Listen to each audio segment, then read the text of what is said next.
What's going on, guys?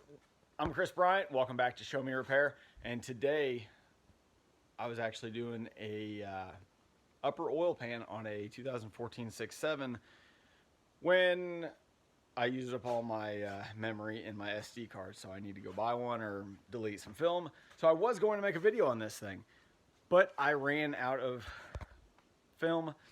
As I just said that's embarrassing.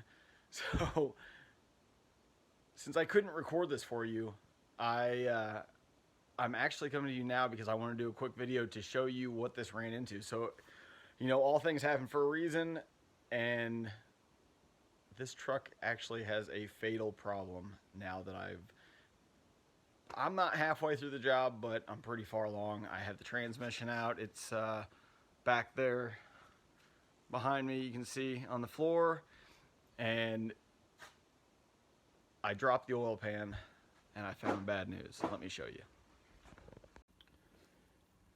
As you can see, we have bearing material sitting in the pan. Now, the weird thing about this truck is not that it's a 2014 F550 or anything like that. I went to remove the oil cooler on this, and I removed all the bolts, the 8mm holding the oil cooler on the side of the oil pan, off, and the oil cooler wouldn't come off. And I'm like, oh, it's probably just gasket's been on there a long time, kind of stuck. So I pry on it a little bit, wouldn't move. So that tells me that this oil cooler has got the stud that goes through the oil pan, and it's most likely got a 13mm nut on the other side. Ford stopped that, I think back in 2012, if I remember correctly. It might have been 13, but it was early on. This 14 should not have that. So I'm thinking that this engine is probably an 11 or 12 early engine, and the bearing material that I found is probably because it has a crank issue, which the early 11 to 12s had main bearing problems. I mean, I saw a few of them at the dealership I was at. We saw them usually on like ambulances or something that was stationary, ran a long time, didn't get oil changes done properly, but it was kind of a common occurrence on the early 6.7s that they took care of then in the later models. So sadly enough, this one was just probably doomed from the get-go. He actually didn't even know he had an issue. Truck ran fine, had great power, everything like that. It sucked whenever I pulled that lower pan off and saw that. My heart sunk because I mean, I don't like to call anybody with bad news, but I'm going to be honest and upfront and tell them what I find, because I don't want to act like I didn't see it and try to make money off the person, and, well, them go down the road and their engine fails and they look at me as the fault, as the problem also. So I don't want to do that.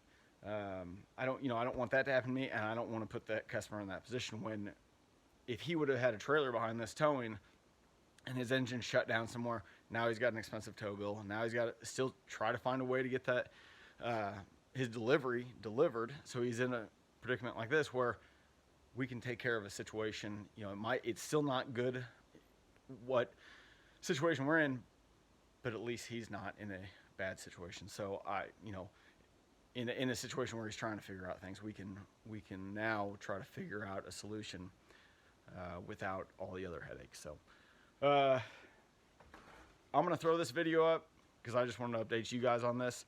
I was able to turn this into a video. I'm using my phone right now, actually. In the next day or so, he's wanting to find an engine. I agree 100%. Might as well find one. We're looking at used, but the price of a used long block or complete right now in where I can look for used ones is in the $8,000 range. A reman short block is in the $8,000 range.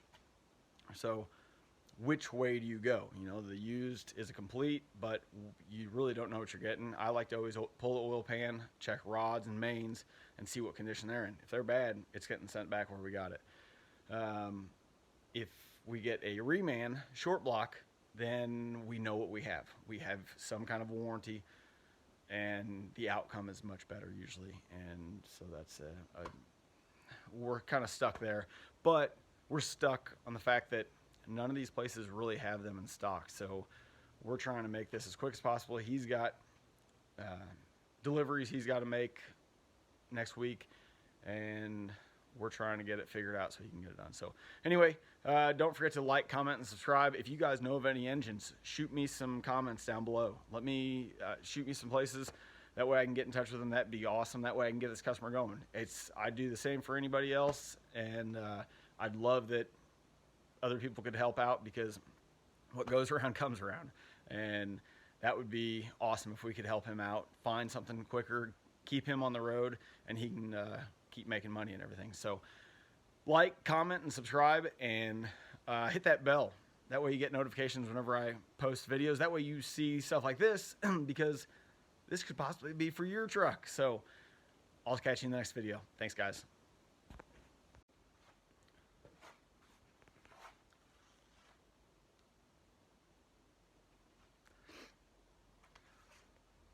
What is going on, everybody? My name is Chris Bryant, and welcome back to the Show Me Repair YouTube channel. Wow. Okay. Sonic. What?